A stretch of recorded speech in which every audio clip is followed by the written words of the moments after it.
There are twist villains. And then there's Lotso, the perfect twist villain. He went from cute and cuddly to dark and horrifying in the most insane way possible. But how did a strawberry-scented teddy bear outshine Disney's darkest villains? And why did no one see it coming? The first thing you need to know about a twist villain is that you're not supposed to see it coming. They shouldn't look like a villain, and Pixar absolutely nailed that with Lotso. From his bright pink color to his soft, huggable size and friendly face, he's as adorable as a toy can get. They even gave him a cane, making him seem old or maybe even a little fragile. Totally harmless. Or so we think. Well, hello there. I thought I heard new voices. From the way Lotso looks to how he acts, everything about him seems warm and welcoming. I mean, come on, he's a teddy bear that smells like strawberries. What's not to love? What a nice bear. And he smells like strawberries. Lotso doesn't look like someone our heroes need to worry about. Even if we were expecting a villain, he'd be the last one we'd suspect, just because of how harmless he seems. So if you're trying to create the perfect twist villain, start with how they look. Not every story is about toys, of course. So if it's about animals, maybe make your twist villain a duck, or a wide-eyed rabbit, or a gentle-looking sloth. The idea is to pick something that feels totally safe, innocent, even lovable. That way, the audience keeps looking for danger somewhere else. They need to be completely perceived as incapable of being a threat, so their mannerism isn't allowed to give that away. And Lotso is a perfect example of this. No owners means no heartbreak. He doesn't just look kind, he acts it, and you can feel the warmth in the way he talks and goes about things. This all serves one purpose, to keep his evil side hidden. With that successfully done, you can play whatever manipulative game you want to play. Oh, look at you all. You've been through a lot today, haven't you? Oh, it's been horrible. Another big part in Lotso's success was keeping his bad side hidden for some time. The timing doesn't feel like we're meeting a villain because it's way too early in the movie. And what does Lotso actually do? He welcomes the toys, offers them a new home, and gives them a sense of purpose and even hope. Just you wait. You'll find being donated was the best thing that ever happened to you. This isn't how a typical villain acts, at all. One easy way to tell if a new character is good or bad is by watching how the main characters react to them. And in this case, Andy's toys trust Lotso almost instantly. Thank you. Thank you. This tries to convince the audience that if there is a bad guy in this movie, it won't be Lotso. We simply have no reason to believe he's evil. Yet. From our first impression, he wants to help Andy's toys, and visually, the only harm Lotso can do is hug too tightly. First thing you gotta know about me, I'm a hugger. But the writer, Michael Arndt, did give us crumbs. They may seem insignificant and easy to miss, but he also sprinkles hints that Lotso may not be who we think he is. The first two Toy Story movies have taught us that Andy's toys always find a way back to him. So when Woody talks about leaving, Lotso has other ideas. Whoa. Now let's get you all settled in. What he says isn't sinister, but cutting Woody off and ignoring him has an ulterior undertone to it. Yet how he says it, so gently and softly, hides this. And the little resistance Andy's toys gives makes it even easier to overlook. Nevertheless, the few viewers who might have caught on to this get thrown off the trail when Buzz goes spying on the other toys. You think they had a fun playtime? Shh, they might hear you. From this scene, we immediately sense that things are not as they seem. We get the idea that there is a corrupt group of toys that run things from the shadows, but nothing is clear yet. The only obvious thing is that any group of toys turning a vending machine into a makeshift casino is definitely up to no good. Yeah, all right, place your bets. Come on, everybody, come on. But you know who's not here? Lotso.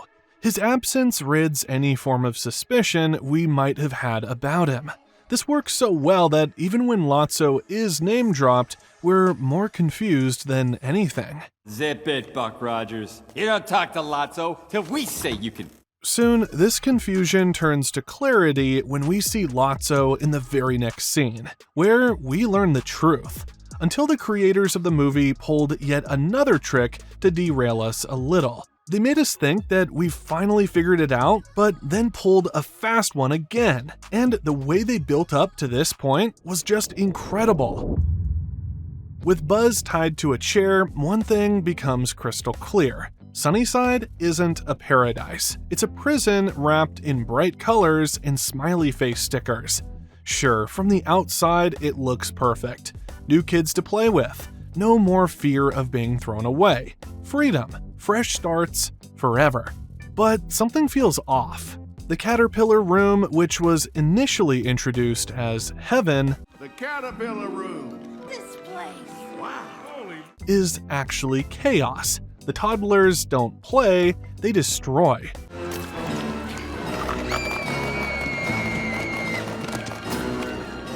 Andy's toys have been fooled, and only Woody is not in the mix.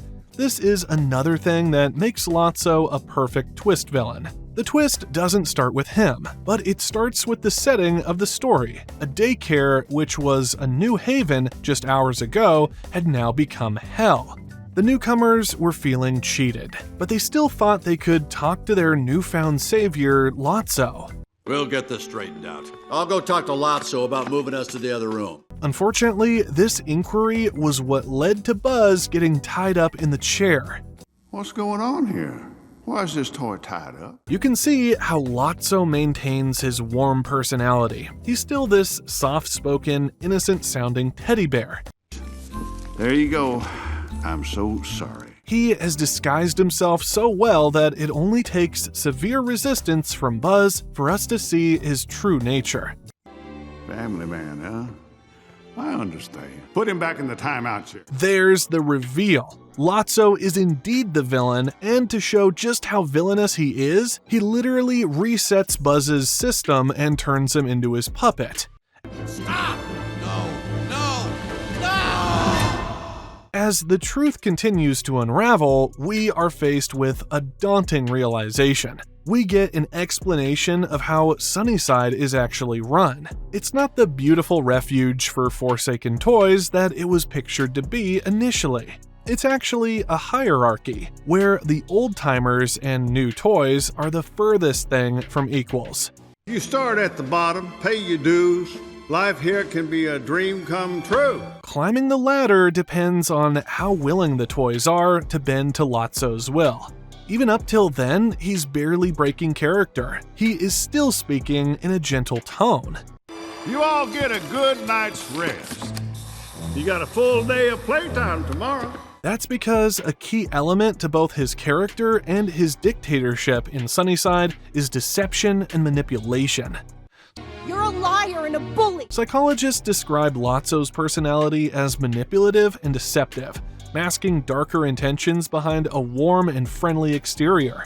His ability to act soft-spoken and gentle while secretly controlling and oppressing others aligns with traits seen in Machiavellianism, where charm is used to manipulate, deceive, and maintain power. Well, here's the thing, sweet potato. You ain't leaving Sunnyside. The writers understand this very well and thus use Lotso to gain the trust of newcomers by presenting himself as a kind leader, only to later reveal a controlling and authoritarian side once they're too deep to escape easily. This kind of duality is also seen in individuals with narcissistic or psychopathic tendencies, where empathy is lacking and charm is just a tool. Brute force doesn't make others this subservient to you, but here we have Lotso, a teddy bear who has turned other toys into soldiers ready to give their lives for him. It's Lotso! He's made us into a pyramid, and he put himself on top! Okay, now we have revealed Lotso as the real villain. Great, but that doesn't mean the work is done. If this next part of creating a twist villain is ignored, your story falls apart. In fact, one of the major reasons why Lotso's twist worked is because of the next detail. Don't forget that revelations can fall flat lots of times. Remember how Bellwether from Zootopia and Hans from Frozen flopped for so many reasons, such as weak foreshadowing and purpose? Well, Toy Story 3 already foreshadowed Lotso in the best way possible. His revelation was also well played. But now, you gotta give him a purpose. The audience needs to know why he is a jerk. An hour into the movie, we still don't see anyone standing up to Lotso, aside from Andy's toys trying to escape. But think about the kind of toys that end up at Sunnyside in the first place. We've been dumped, donated, yard sales, secondhand. These are vulnerable toys, ones that are desperate for a little kindness, for someone to believe in them.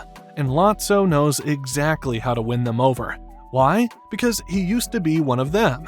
He didn't just magically show up at Sunnyside like everyone else. He got there the hard way, and man, he really fell from grace. He knew what it meant to be loved, to be a child's favorite, to be their source of joy. Lotso was special. Life before Sunnyside was a paradise for the purple bear, a paradise that didn't last forever. She never came back. It wasn't Daisy's fault that he and the other toys got left behind, but Lotso didn't see it that way. In his eyes, being forgotten was unforgivable, and seeing Daisy with new toys like he never mattered shattered him.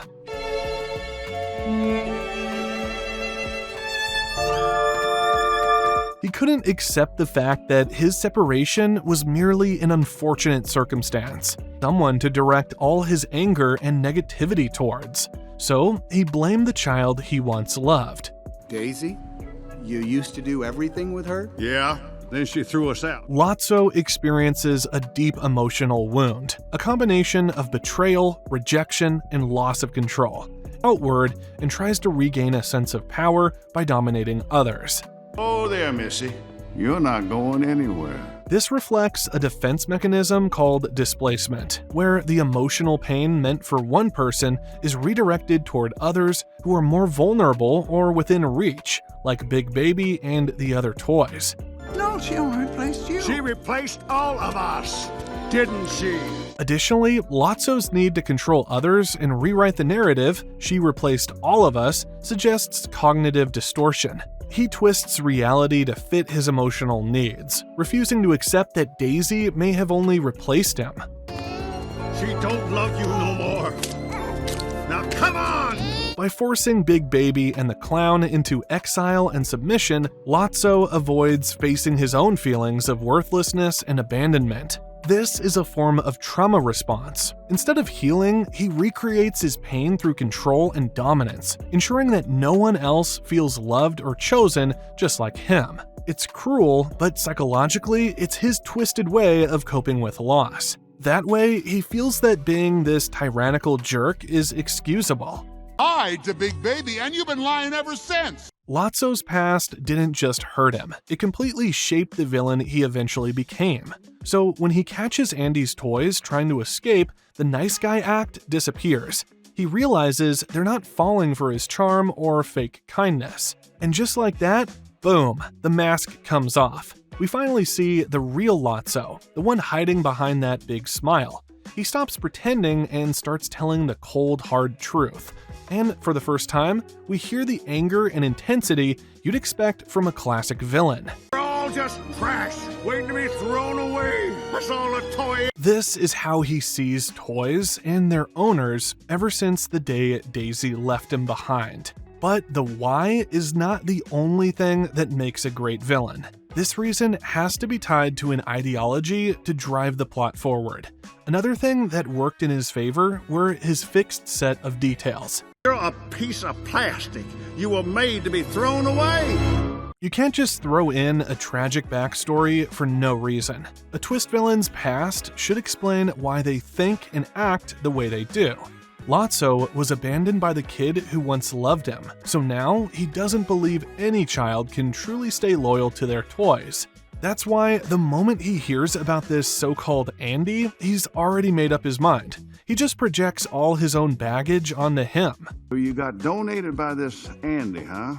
Well, it's his loss, Sheriff. He can't hurt you no more. It's for this reason that he believes Sunnyside is the only place that's right for toys. Folks, if I can share, here at Sunnyside, we've got just about anything a toy could ask for.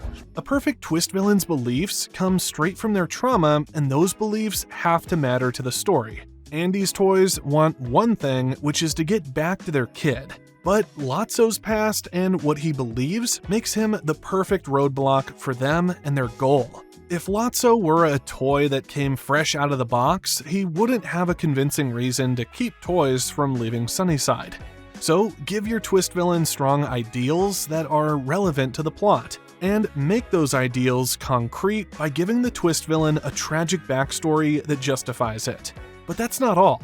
There was even a chance he could have realized he was wrong. Thank you, Sheriff. We're all in this together. For a moment, it does look like Lotso might change when he stares death in the face. Maybe this was it. Maybe he was redeemable after all.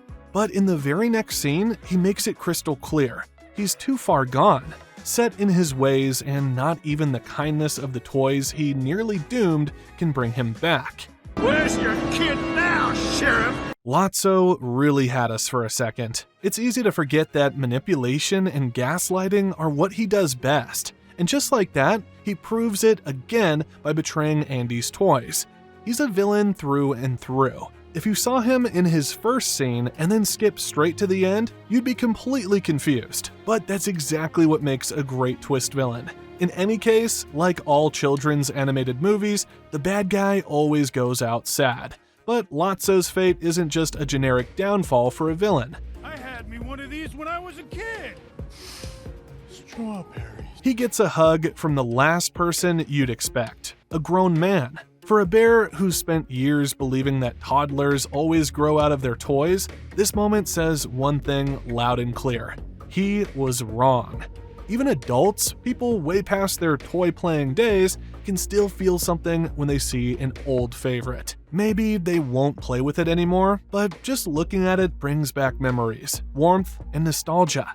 That's a pretty poetic ending for a character who is driven by pain and bitterness. But what really seals the deal is where Lotso ends up, strapped to the front of a garbage truck. Hey, buddy, you might want to keep your mouth shut. It almost feels like a symbol, like all the emotional junk he's been dragging around. His resentment, his anger, is finally being hauled away. And there's another bit of irony here. For a toy who spent so long bossing everyone else around, now he's stuck being dragged along for the ride with zero control.